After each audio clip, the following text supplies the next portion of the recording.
Em novembro de 2025, o mundo das criptomoedas apanhou um susto daqueles. O Bitcoin sofreu uma queda dramática e, nesta análise, vamos investigar a fundo o que realmente se passou. Estamos a falar de um número astronómico. Em apenas algumas semanas, mais de US$ 1 bilhão, assim, puf, simplesmente evaporaram de todo o mercado de criptoativos. Foi uma queda de quase 30% desde o pico histórico que tinha sido atingido em outubro. Como se pode imaginar, isto espalhou uma onda de medo absolutamente extremo por todo o mercado. A grande pergunta na cabeça de toda a gente foi: o que é que aconteceu?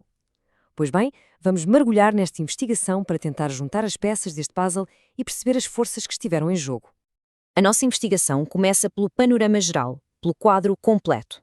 Ou seja, vamos analisar as expressões que vieram de fora e que se combinaram para criar uma autêntica tempestade perfeita. Basicamente foram três grandes forças que, em conjunto, esmagaram o preço. Primeiro, um choque político e macroeconómico. Depois, o contágio vindo da chamada bolha da inteligência artificial. E, por fim, um fator mais escondido, o colapso das dot-coms. Vamos ao primeiro ponto. A incerteza política, com tarifas comerciais agressivas e o receio de uma paralisação do governo americano, assustou os mercados. E o Bitcoin? Bem, reagiu como um ativo de alto risco e não como um porto seguro. Os investidores institucionais fugiram para a segurança do dinheiro vivo.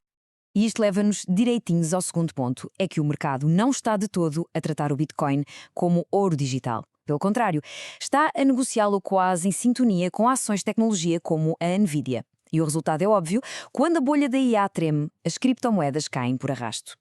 O terceiro fator é um pouco mais técnico e talvez por isso tenha escapado a muitos analistas. Tem a ver com o papel das chamadas DATCOs.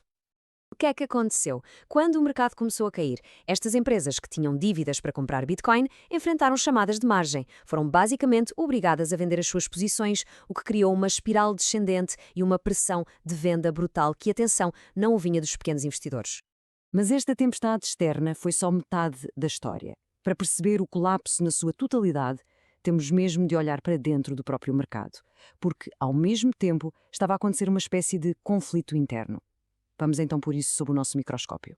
E aqui o ponto crucial é perceber o que é que os maiores jogadores do mercado, as famosas baleias, andavam a fazer durante esta queda abrupta.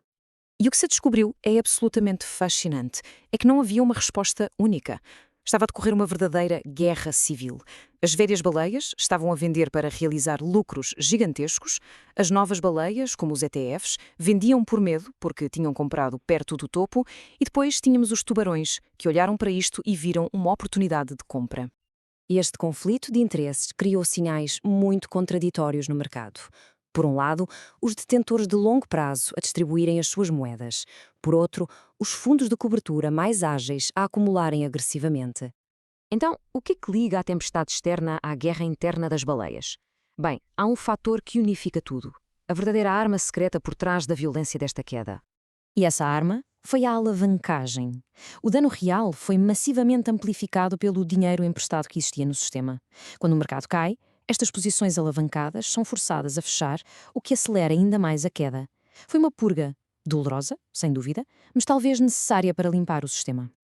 Ok, depois de examinarmos todas as provas, a externa, a interna, o papel da alavancagem, qual é o verdito final? Como é que fica a saúde do mercado depois de um abanão destes?